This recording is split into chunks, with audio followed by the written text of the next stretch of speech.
Assalamualaikum warahmatullahi wabarakatuh. Di sini saya akan mempresentasikan tentang penggunaan limbah keramik dan serbuk kaca sebagai bahan stabilisasi tanah rawa dalam mata kuliah pengetahuan bahan. Sebelumnya, izin memperkenalkan diri. Nama saya Fadli Irfansyah dari Prodi Teknik Industri kelas Malam A dengan NIM 211151028. Yang pertama itu latar belakang. Tanah rawa memiliki tekstur yang lunak dan memiliki kadar air yang tinggi, sehingga kondisi tanah rawa ini cukup sulit sebagai penopang struktur di atasnya. Salah satu usaha perbaikan tanah secara kimiawi dapat dilakukan dengan menambahkan material yang mengandung silika, seperti limbah pecahan keramik dan limbah kaca bening pada tanah rawa. Bubuk keramik memiliki kandungan silika yang diharapkan berfungsi sebagai bahan pengikat binder pada tanah. Karena silika ini akan menghasilkan reaksi pozolanik dengan tanah sehingga dari reaksi yang terjadi dapat meningkatkan kekuatan tanah. Selain itu, limbah pecahan keramik kering dan limbah kaca bening termasuk limbah anorganik yang tidak bisa terurai oleh aktivitas mikroorganisme dan merupakan material yang memiliki harga yang murah. Landasan teori. Yang pertama ada limbah keramik. Limbah bahan industri keramik merupakan suatu bahan sisa yang terbuang atau dibuang dari suatu proses hasil produksi yang tidak memiliki nilai ekonomi.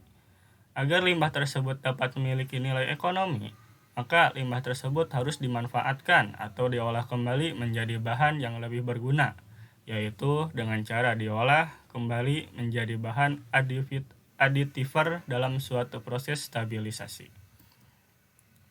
Lalu ada limbah kaca.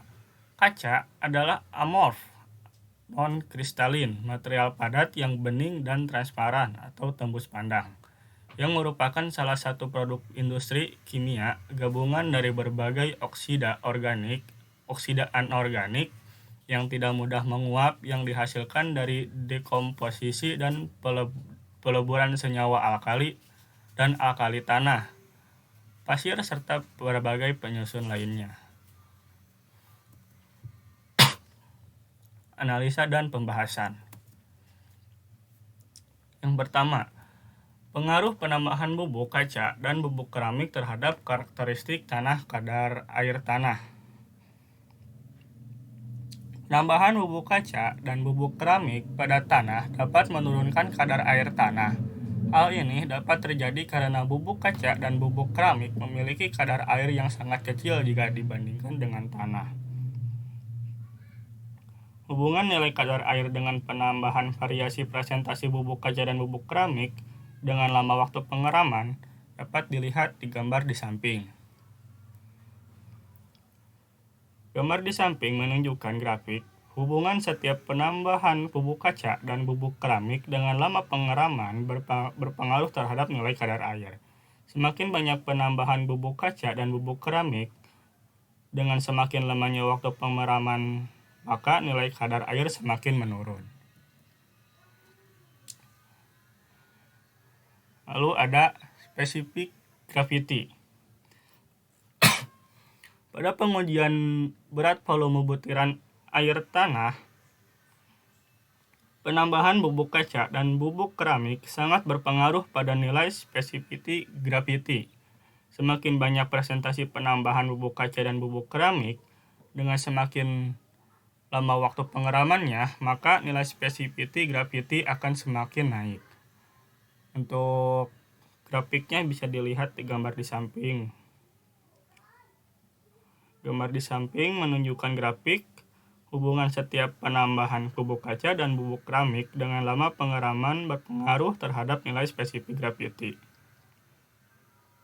Semakin banyak penambahan bubuk kaca dan bubuk keramik dengan semakin lamanya waktu pemeraman, maka nilai spesifik gravity semakin meningkat.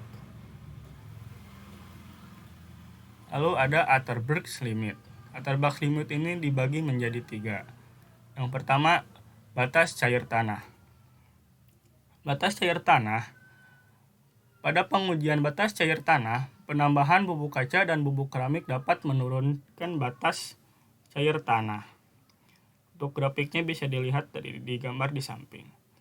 Grafik di samping menunjukkan hubungan setiap penambahan bubuk kaca dan bubuk keramik dengan lama pemeraman berpengaruh terhadap nilai batas cair. Semakin banyak penambahan bubuk kaca dan bubuk keramik dengan semakin lamanya waktu pemeraman, maka nilai batas cair semakin menurun. Yang kedua ada batas plastik tanah. Nilai batas plastik tanah berhubungan dengan pekerjaan pemadatan tanah di lapangan. Semakin kecil nilai batas plastik tanah, maka semakin sulit pengerjaannya di lapangan. Karena jika nilai plastiknya rendah, maka tanah tersebut akan sulit untuk didapatkan nilai indeks plastisitas menjadi semakin kecil, seiring dengan bertambahnya kadar bubuk kaca dan bubuk keramik yang dicampur. Untuk grafiknya bisa dilihat, dan untuk grafik ini adalah penambahan bubuk kaca dan bubuk keramik dengan lama pemeraman terhadap nilai batas plastiknya. Dalam grafik menunjukkan bahwa semakin banyak penambahan bubuk kaca dan bubuk keramik dengan semakin lamanya waktu pemeraman, maka nilai batas plastik semakin menurun. Lalu yang ini grafik menurut nilai indeks plastik. Dalam grafik menunjukkan semakin banyak penambahan bubuk kaca dan bubuk keramik dengan semakin lamanya waktu pemeraman, maka indeks plastik juga akan semakin menurun. Yang ketiga ada batas susut tanah. Batas susut tanah merupakan suatu keadaan di mana pengurangan volume kadar air selanjutnya tidak menurunkan volume tersebut. Untuk grafiknya bisa dilihat di gambar di samping. Gambar tersebut menunjukkan semakin banyak penambahan bubuk kaca dan bubuk keramik dengan semakin lama waktu pemeraman, maka nilai batas susut semakin menurun. Lalu, pengaruh penambahan bubuk kaca dan bubuk keramik terhadap daya dukung tanah California Bearing Ratio. Penambahan bubuk kaca dan bubuk keramik dengan lama pemeraman sangat berpengaruh kepada nilai CBR. Secara umum, semakin banyak penambahan bubuk kaca dan bubuk keramik, maka nilai CBR akan semakin besar.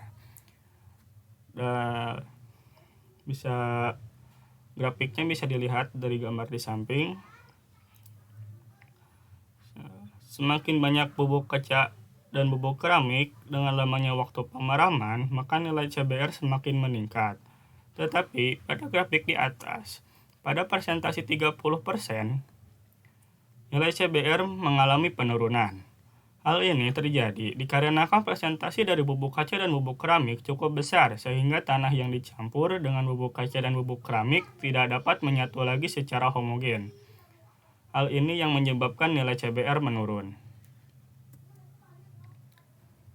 Selanjutnya, presentasi optimum bubuk kaca dan bubuk keramik dalam meningkatkan karakteristik tanah dan daya dukung tanah. Setelah ditinjau dari semua faktor di atas, maka tanah yang dapat mewakili nilai presentasi optimum penambahan bubuk kaca dan bubuk keramik adalah tanah dengan campuran 10% bubuk kaca dan 10% bubuk keramik dengan lama pemeraman 7 hari, di mana tanah dengan campuran 10% bubuk kaca dan 10% bubuk keramik dengan lama pemeraman 7 hari memiliki kadar air 44,8198%, spesifik gravity 1,4037, batas cair 56,9285%, batas plastik 30,3659%, batas susut 26,4960%, indeks plastisitas 26,5626%, dan CBR 4,5325%. Kesimpulannya, berdasarkan hasil uji sifat fisik tanah rawa Pantai Indah Kapuk memiliki kadar air 486,77%, spesifik gravity 1,26, batas cair 67,39%, batas plastik 40,45%, batas sudut 35,67%, indeks platisitas 26,94%, dan CBR 0,51%. Yang kedua, tanah yang dicampur dengan menggunakan bubuk kaca dan bubuk keramik mengalami perubahan sifat fisik. Hal ini bisa dilihat dari perubahan nilai kadar air, spesifik graviti, batas-batas konsistensi tanah, Atterberg, dan CBR. Yang ketiga, dari variasi campuran bubuk kaca 0%, 10%, 20%, dan 30%, dari berat kering tanah dengan lama pemeraman 0 hari, 7 hari, dan 14 hari, didapatkan nilai presentasi optimum menambahkan bubuk kaca dan bubuk keramik adalah pada tanah dengan campuran 10% bubuk kaca dan 10% bubuk keramik dengan lama pemeraman 7 hari, di mana tanah dengan campuran 10% bubuk kaca dan 10% bubuk keramik dengan lama pemeraman 7 hari memiliki nilai kadar air 44,81%, spesifik graviti 1,40, batas cair 56,92%, batas plastik 30,36%, batas susut 26,49%, indeks plastisitas 26,56%, dan CBR 36,33%. Terima kasih atas perhatiannya. Mohon maaf apabila ada perkataan yang salah dalam kata-kata saya. Mohon dimaafkan. Cukup sekian presentasi dari saya. Terima kasih. Wassalamualaikum warahmatullahi wabarakatuh.